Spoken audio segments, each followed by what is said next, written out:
They called her the Queen of Stanton. And inside those red brick walls of Mississippi's Stanton Federal Correctional Facility, that wasn't a nickname. It was a warning. Monica Hale wasn't just a warden. She was a presence, a storm that walked in heels and a tailored suit. The first black woman to ever run Stanton, the youngest warden in the state's history, and the face of a system that claimed it was finally reforming. On paper, she was everything the Bureau of Prisons wanted to show the world: elegance, authority, compassion. Under her leadership, violence rates dropped. GED programs doubled. Even the local news started calling Stanton a model of modern rehabilitation. But anyone who's ever lived behind concrete and steel knows, numbers don't always tell the truth. Monica Hale ruled that place like she owned it. The way she moved through the halls, calm, slow, deliberate, made even the most hardened inmates fall silent. Guards stood straighter when she passed. Her perfume lingered longer than her smile. She spoke softly, but every word carried the weight of someone who didn't need to raise her voice to be obeyed. To the public, she was a reformer. Inside Stanton, she was a god. What nobody saw, what nobody wanted to see, was how she learned to become one. Years earlier, before the suits and the title, Monica was just another overachieving graduate from Howard University. Her mother had been a teacher. Her father, a Vietnam veteran who spoke more through silence than words. In her home, love wasn't spoken. It was measured by how hard you worked. Do better, her father used to say, and Monica always did. At 24, she walked into the justice system bright-eyed and unscarred, believing that fairness was real and that justice didn't care about color or gender. That dream didn't last long. During an internship at the federal courthouse in D.C., she overheard her mentor, the same man who once praised her dedication, refer to her as the pretty diversity pick. It burned like acid in her chest. The next morning, she memorized the entire court docket, corrected him in front of the chief judge, and never smiled at him again. That day, something inside her shifted. Justice, she realized, wasn't blind. It just looked away from people like her. From that moment on, Monica stopped trying to be part of the system. She decided to master it. She polished her tone, softened her edges, studied the men who held power, not their words, but their weaknesses. She learned how they flattered, how they feared, and how they crumbled when you made them feel seen. When she entered the Bureau of Prisons as an assistant officer in Arkansas, nobody expected much from her. Within 3 years, she was deputy warden, not because she smiled her way up, but because she was impossible to intimidate. She used to say, "Men want power. Give them comfort instead. They'll trade anything for it." By the time she was assigned to Stanton, she had already built a reputation for discipline, precision, and results. Reporters loved her. Politicians praised her. In a system designed to break people, she stood unbroken, and she made sure everyone knew it. But there's a thin line between strength and obsession. And somewhere between the long hours, the endless reports, and the walls that echoed only her own footsteps, Monica crossed it. She stopped chasing justice. She started chasing control. Inside the prison, she built a silent empire. She knew every schedule, every blind spot in the camera system, every guard's marriage problem, every inmate's weakness. She could predict fights before they happened, sense when someone was lying, and make problems disappear with a single signature. And yet, beneath that polished surface, something darker was growing, a hunger she didn't name, one that had nothing to do with policy or discipline. Late at night, she'd sit alone in her office with the lights dimmed, watching the monitors flicker. Men pacing their cells, praying, shouting, sleeping. She'd whisper to herself, "They think they're trapped, but I'm the one who decides what freedom looks like." To the outside world, Monica Hale was incorruptible. But inside Stanton, whispers began to rise.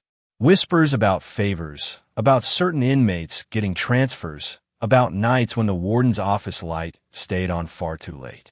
Most dismissed it as gossip. Who would dare accuse the Queen of Stanton of crossing the line? But those who worked close to her, those who saw the way she lingered when certain names were mentioned, knew better. They just didn't say it out loud. Because in Stanton, silence wasn't fear. It was survival. And before the world discovered what really went on behind those red brick walls, 3 men would die, 1 would disappear, and the woman who once controlled everything would lose it all. When Aaron Miles arrived at Stanton Federal Correctional, no one paid much attention. He wasn't loud. He wasn't dangerous. He wasn't one of those men who walked in with tattoos that told their life story. He was quiet, too quiet. 26 years old, former honor student, convicted of armed robbery after what his lawyer called a bad night and a worse decision. To most people, he was just another inmate with wasted potential. But to Monica Hale, the Queen of Stanton, he was something else entirely. Aaron was the kind of man who still said, "Ma'am," even when talking to guards who mocked him. He read instead of gambling, volunteered in the library, kept his head down. That made him invisible to most, but not to her. Monica noticed him the first week.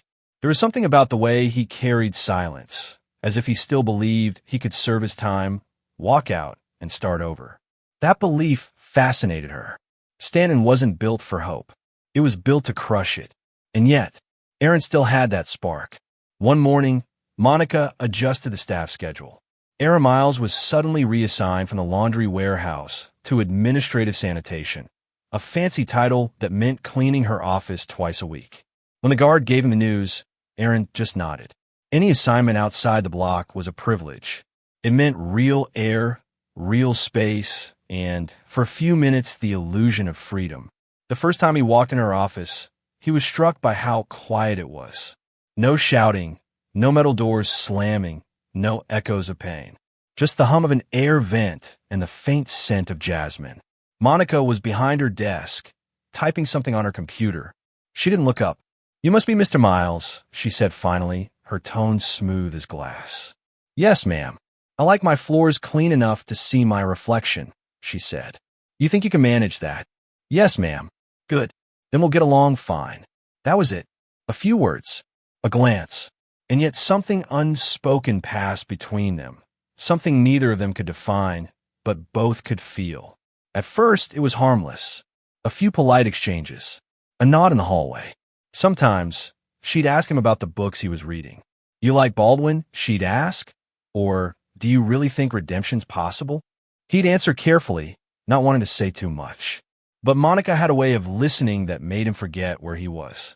In a place built on control and punishment, she made him feel human again.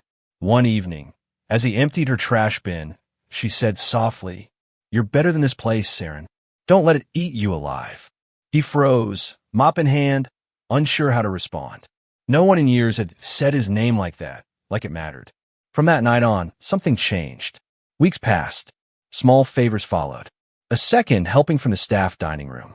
A paperback left on his bunk with no return label. Winter came, and somehow, Aaron ended up with a sweatshirt that wasn't prison issued. Little things that didn't mean much, unless you were the one living without them. The guards noticed, but said nothing. Who was going to question Monica Hale? If the Queen wanted to give an inmate a book, that was rehabilitation. If she gave him privileges, it was incentive. If she called him into her office after hours, that was mentorship. Aaron tried to convince himself it was all part of the program. She was helping him, guiding him, maybe even saving him. But somewhere deep down, he knew better. Late one night, Monica asked him to stay after cleaning. The air was thick with silence. She was sitting at her desk, her hair down, glasses off, looking less like a warden and more like someone he might have met outside these walls. "Do you think you deserve to be here, Aaron?" she asked. He hesitated. "I made mistakes." "That's not what I asked." He didn't answer. She stood, walked closer, and placed a hand on his shoulder. "Men like you break because you believe you're supposed to. I don't want you to break." Her touch was electric, wrong, terrifying, but it lit something inside him. After 2 years of concrete, that one moment felt like oxygen. The next day, he told himself it didn't happen. But it did. And once a line is crossed, there's no uncrossing it. Soon the favors grew bolder. A private cell, extra gym time, his name conveniently missing from random cell inspections. Other inmates started whispering. "Miles must have a guardian angel," one said. Another joked, "More like a queen." Aaron tried to pull away, to make it stop before it went too far.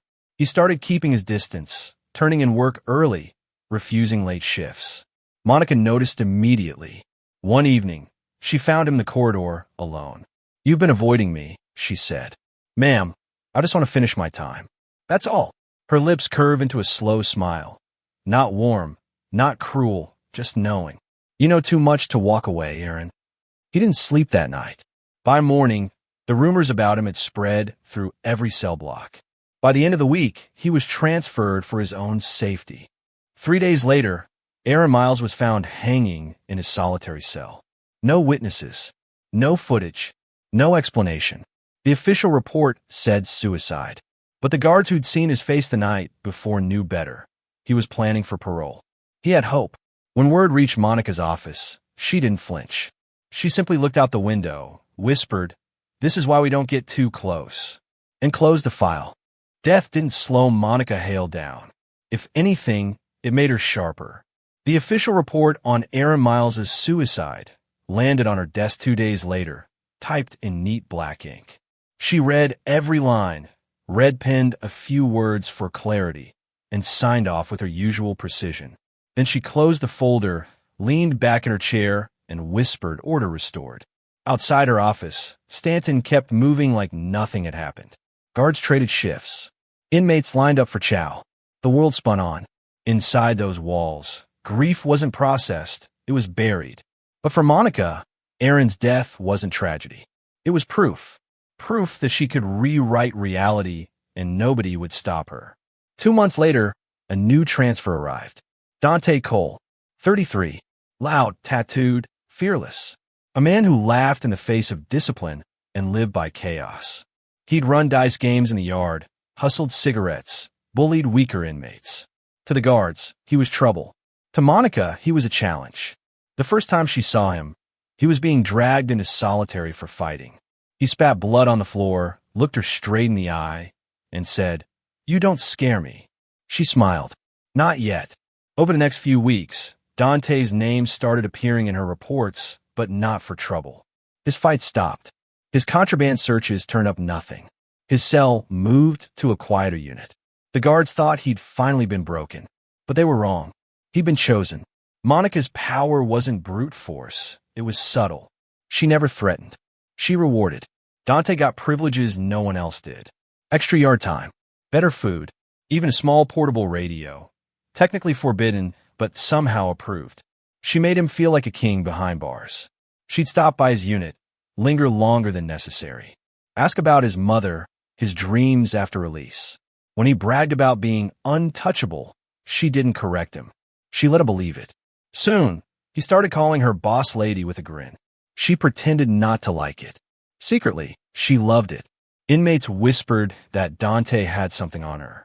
Others said she was grooming him for a snitch job.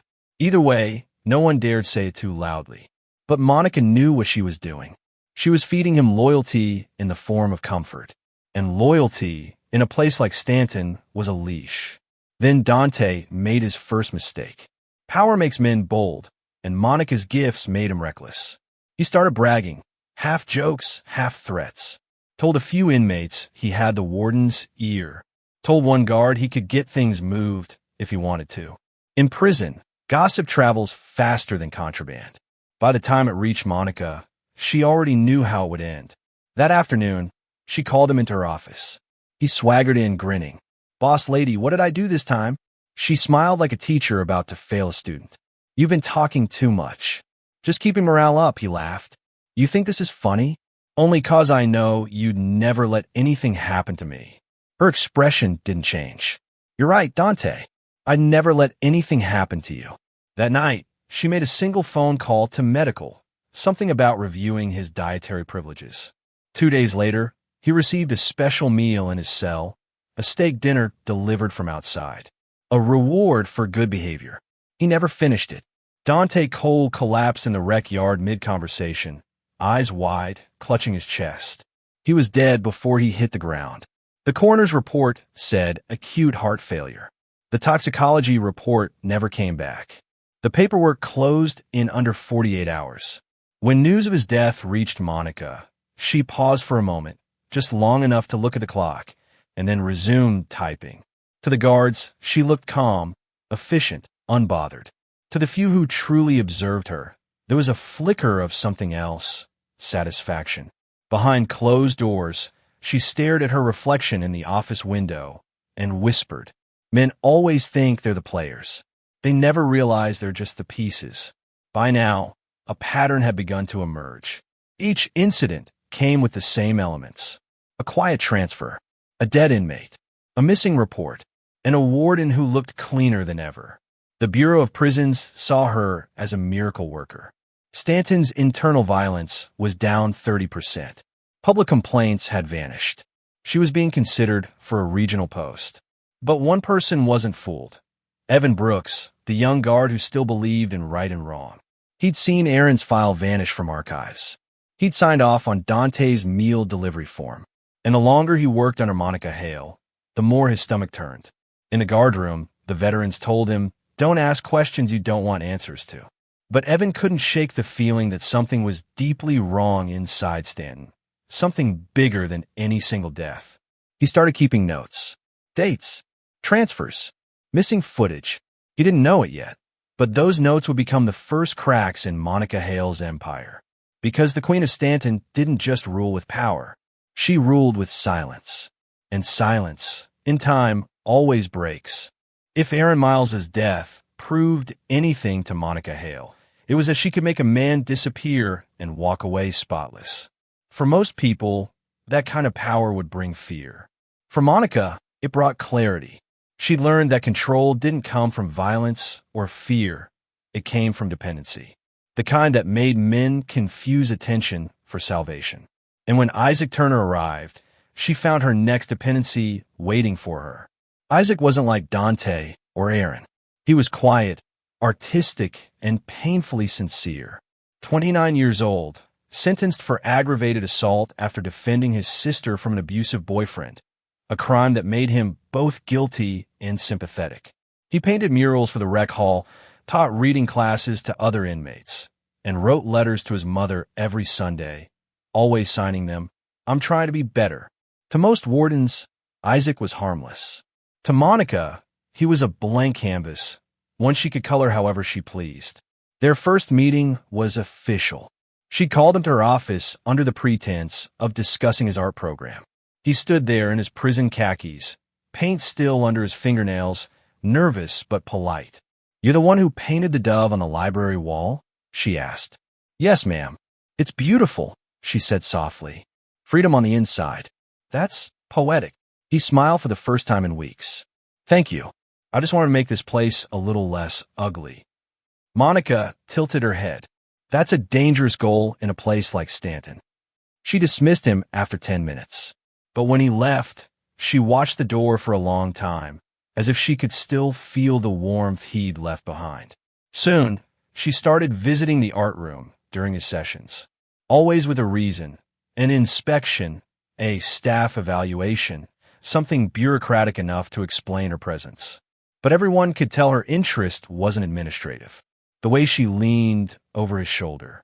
The way her voice softened when she asked about his next piece. One day, she brought him new brushes, expensive ones imported. Contraband by technicality.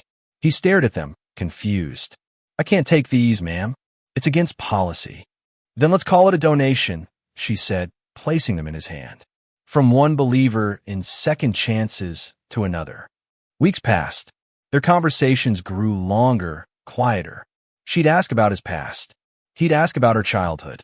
"I used to think strength meant never crying," she told him once. He looked at her, paintbrush frozen mid-stroke. "That sounds lonely."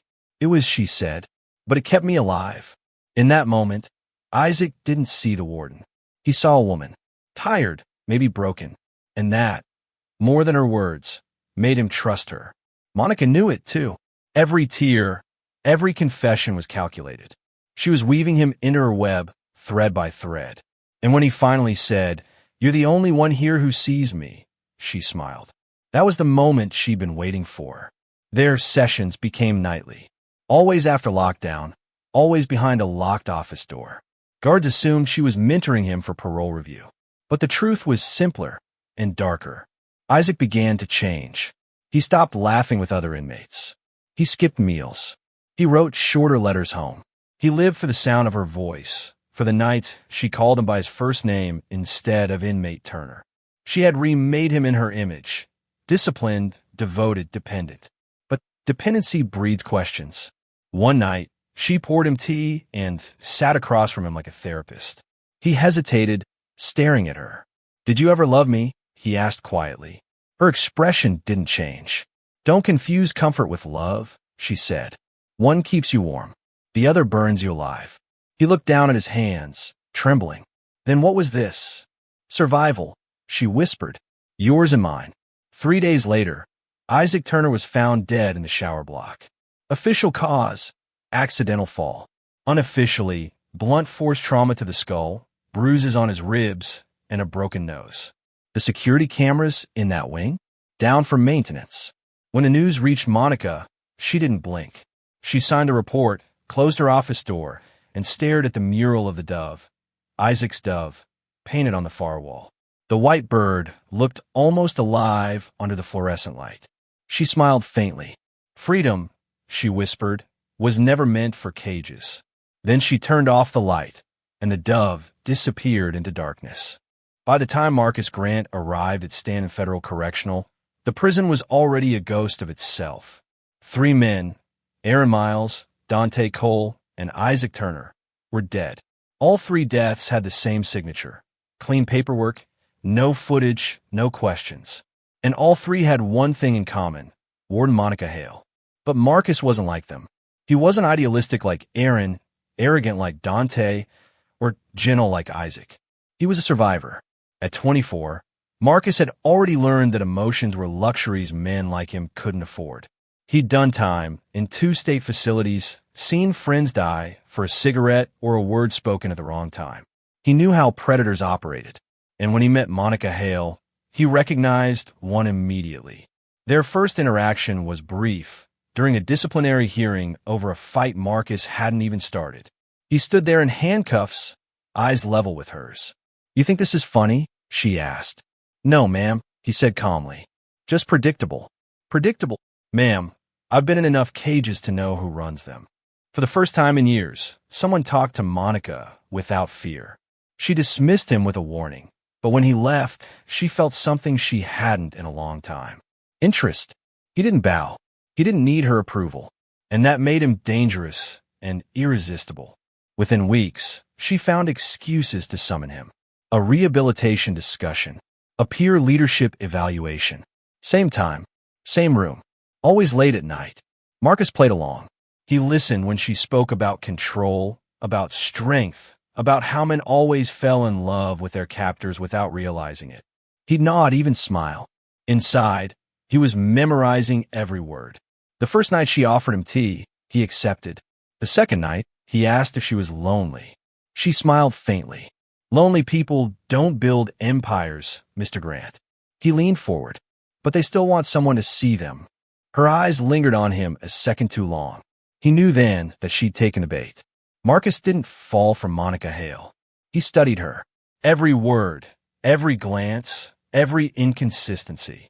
He noticed how her demeanor changed when she was challenged, how her voice softened when she wanted something, how her eyes hardened when she didn't get it. He learned her patterns. She offered comfort first, then control, then punishment.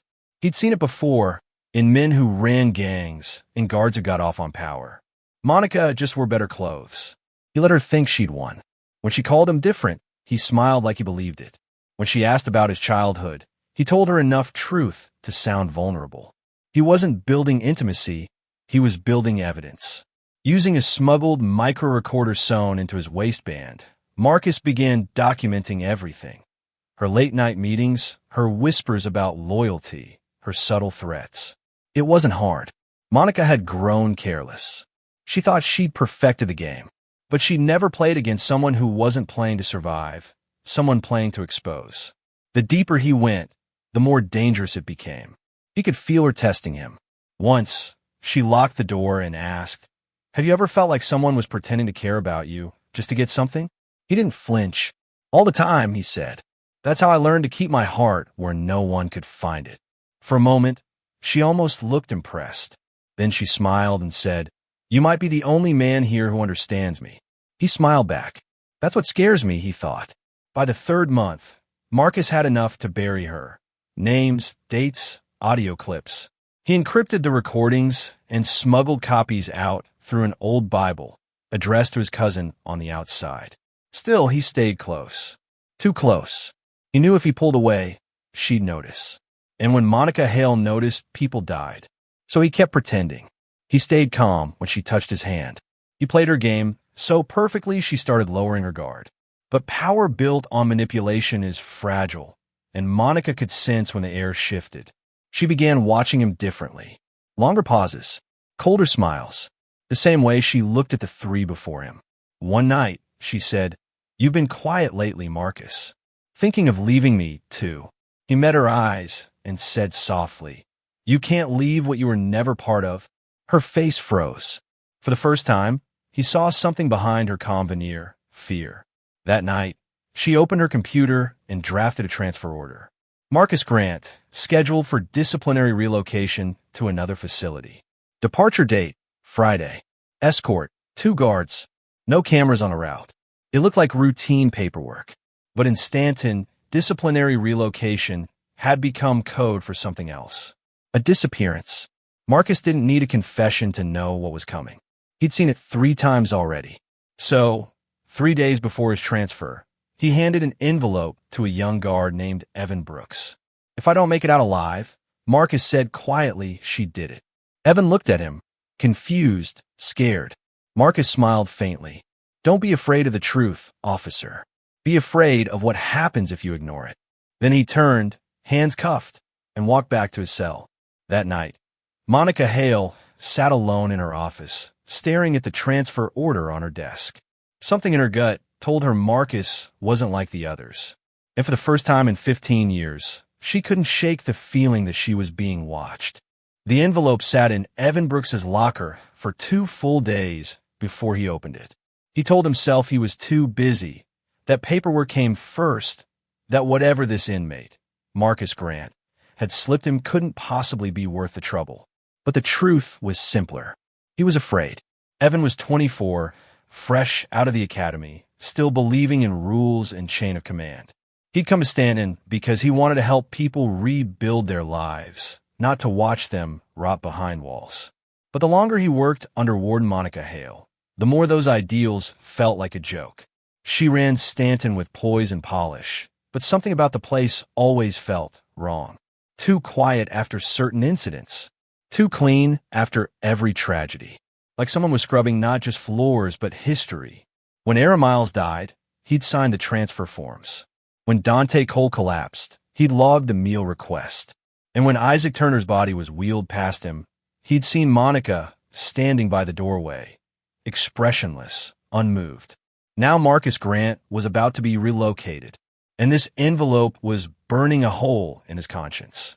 That night, Evan locked himself in the supply room, pulled out the envelope, and tore it open. Inside was a single note and a small black USB drive. The note was written in clean block letters. "If I don't make it out of Stanton alive, she did it." Names, dates, proof. Trust the detective who once asked too many questions. At the bottom was a name, Naomi Rivera. Evan didn't know it, but Naomi Rivera had been the only investigator to question Monica's authority years earlier, before being pushed out of the Mississippi Bureau of Investigation. Her name was whispered like a ghost story around Stanton. He stared at the drive, pulse pounding. This was career-ending stuff, maybe even life-ending. But he also knew doing nothing would make him part of whatever this was. He pocketed the USB and left the room, heart hammering so loud he could barely hear the cell doors clanging shut. At 1 a.m., Evan drove an hour north, pulled into a gas station parking lot, and opened his laptop. The USB auto-played an audio file. The first sound was Monica's voice. Calm, controlled, familiar. "I didn't kill them, Marcus. I simply didn't save them." Evan froze. The hairs on his arms stood straight up.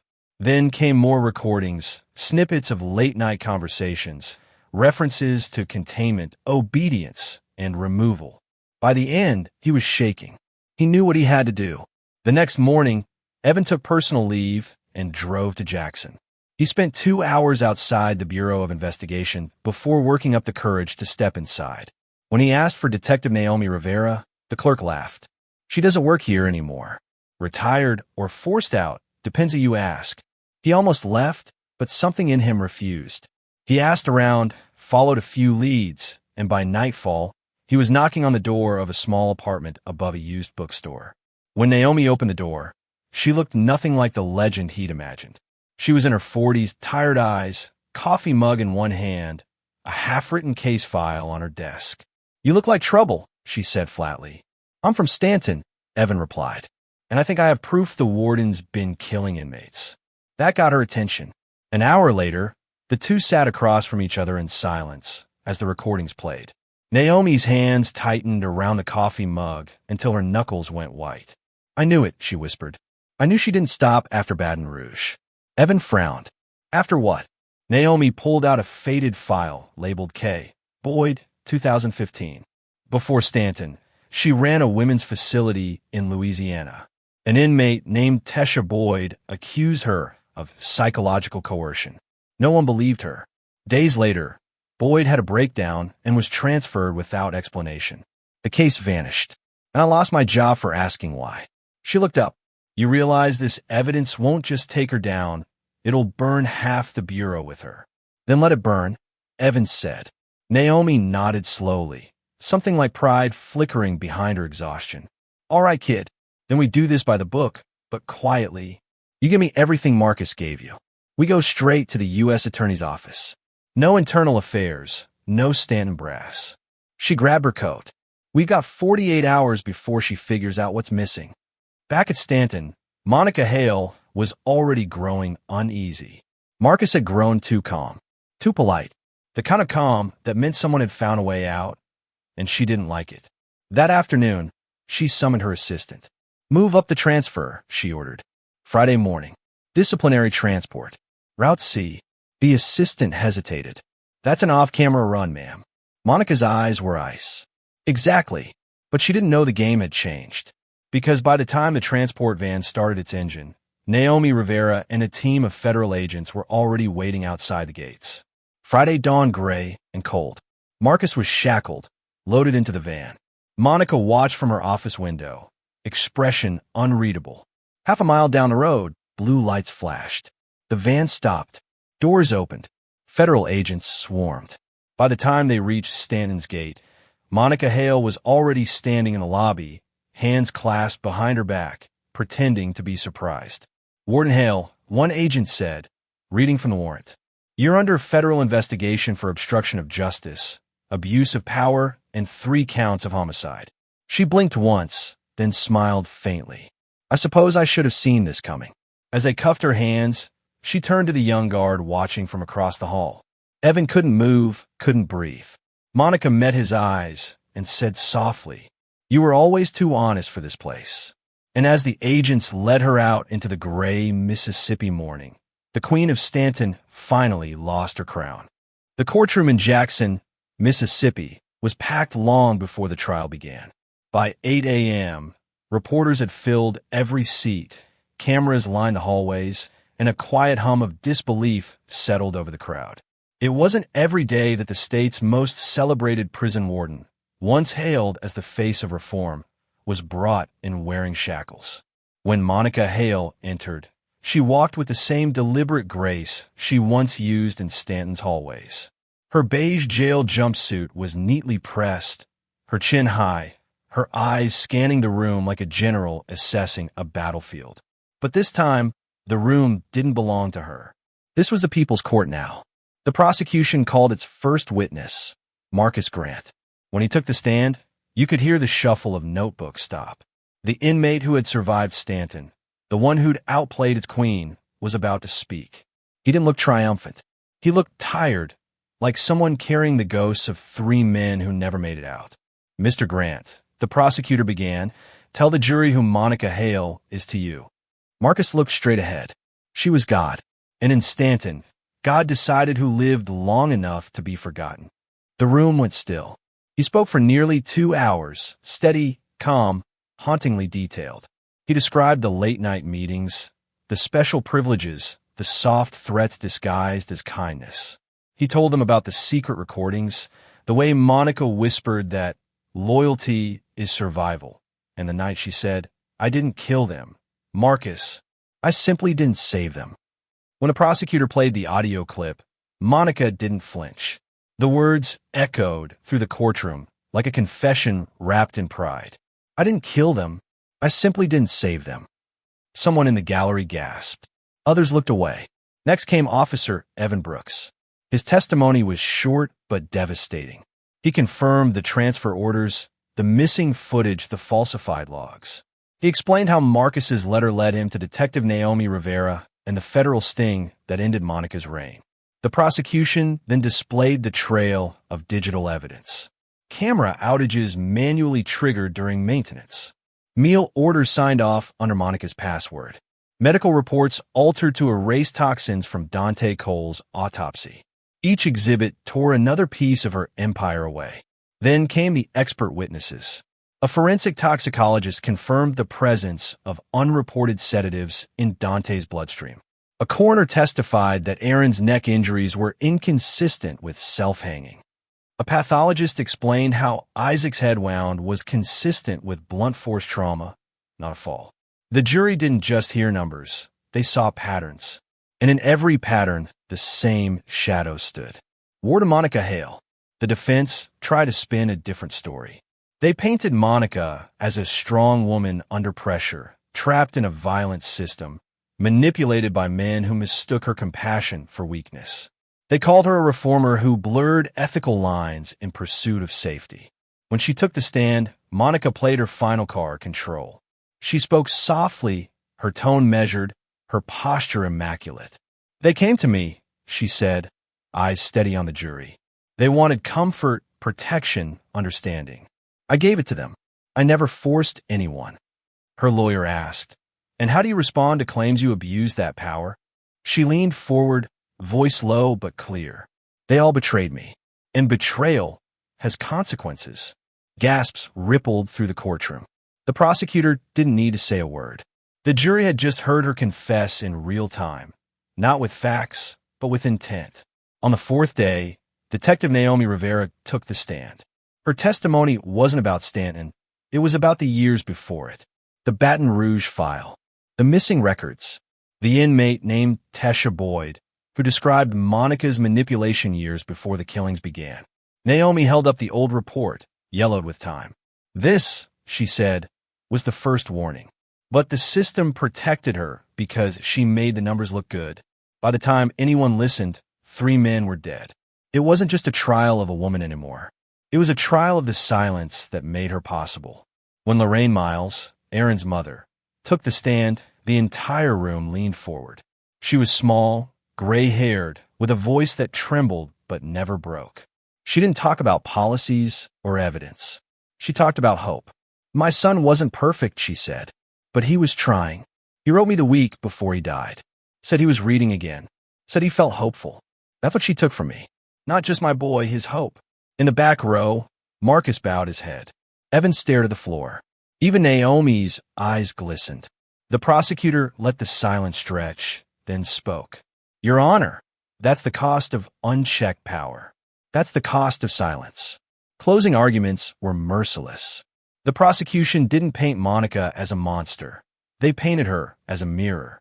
"A system that rewards control will always breed people like her," the attorney said. "But power without empathy becomes cruelty. And cruelty hidden behind policy becomes murder." They projected one final image. 3 photographs side by side. Aaron Miles, Dante Cole, Isaac Turner, beneath the quote that had damned her. "I didn't kill them. I simply didn't save them." The courtroom was silent, save for the faint hum of the air conditioner. When the jury returned, no one breathed. On the count of murder in the first degree, the foreman said, "We find the defendant guilty." On the count of attempted murder, guilty. On the count of obstruction of justice, guilty. On the count of abuse of authority, guilty. Monica Hale didn't cry. She didn't beg. She just stood there, face blank, as the judge delivered her sentence. Life in prison without the possibility of parole. Outside, the cameras flashed. Reporters shouted questions. Protesters and reformers chanted side by side. Inside, Detective Naomi Rivera packed her files. Marcus sat in a holding room, silent.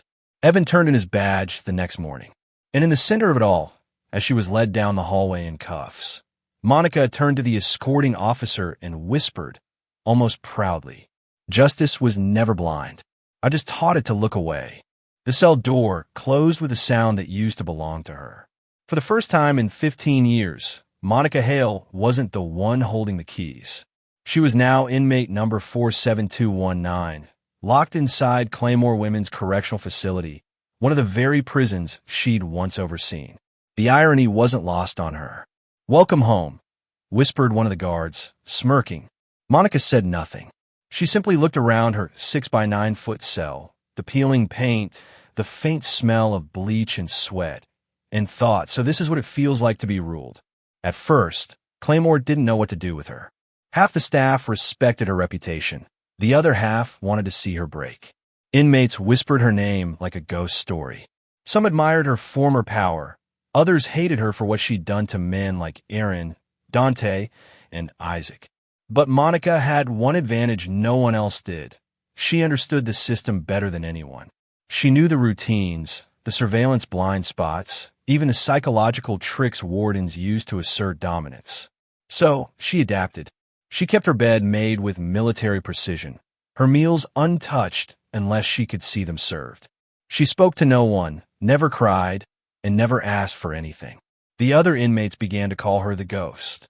To them, she was a myth still walking, living proof that power could rot, but dignity could survive it.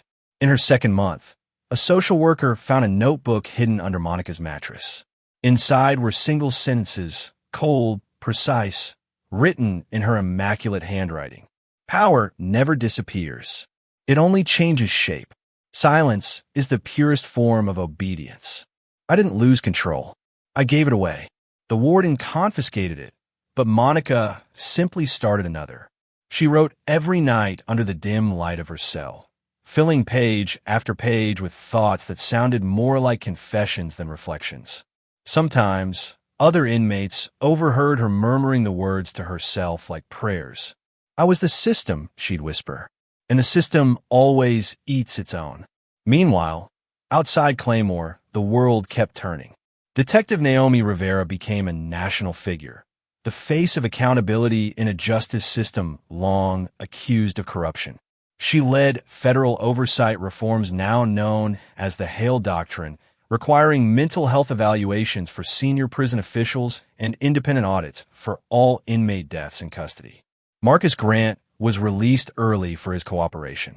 He moved to Ohio, started a nonprofit helping ex-inmates reintegrate. When reporters asked about Monica Hale, he said quietly, "She taught me one thing. Evil doesn't start with cruelty. It starts with loneliness." Evan Brooks, the young guard who risked everything, quit corrections entirely. He became a public speaker, traveling across states to talk about moral courage. In one interview, when asked if he forgave her, he paused before answering. "I don't think she ever wanted forgiveness, just an audience." Back in Claymore, the Queen of Stanton grew old in silence. Her once sleek hair turned gray. Her flawless posture slouched. Her signature perfume, banned inside, was replaced by the antiseptic smell of shared laundry. But even as her body weakened, her mind remained sharp.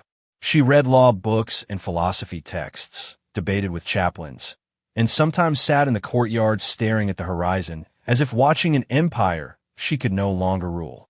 The younger inmates would approach her for advice, drawn to her calm authority. She never raised her voice, but when she spoke, people listened. One night, a new arrival, a trembling girl no older than 20, whispered, "How did you survive being powerful and losing everything?" Monica's eyes softened, just for a moment. "I didn't lose everything," she said. "I kept the truth." "What truth?" "That no one really wants freedom. They just want to be told what to do by someone who sounds like they care." The girl never asked her another question. In the spring of 2024, Monica collapsed during morning roll call. By the time medical staff reached her, she was gone. Massive cardiac arrest. No struggle, No note, just the faintest smile on her lips.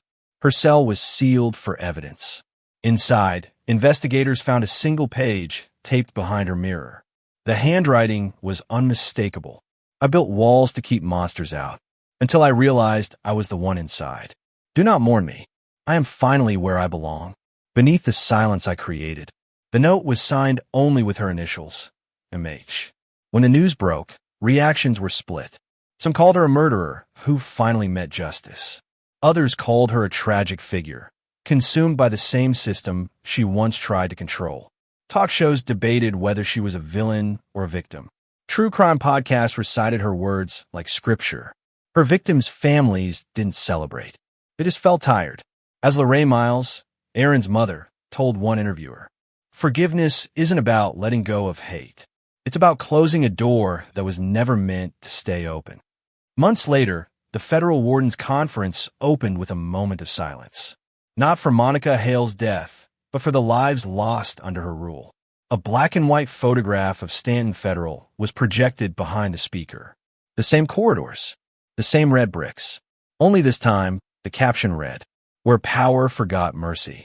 And somewhere in the archives of Claymore, Monica's notebooks remained sealed, dozens of them, each one filled with her chilling philosophies on control, obedience, and justice. Scholars call them the Hale Papers. Some say they're the ramblings of a narcissist. Others say they're a blueprint, a mirror showing what happens when authority becomes addiction. But one line stands out among them all, written in the margins of her final entry. "Every queen must face her kingdom one last time." Mine just happened to have bars.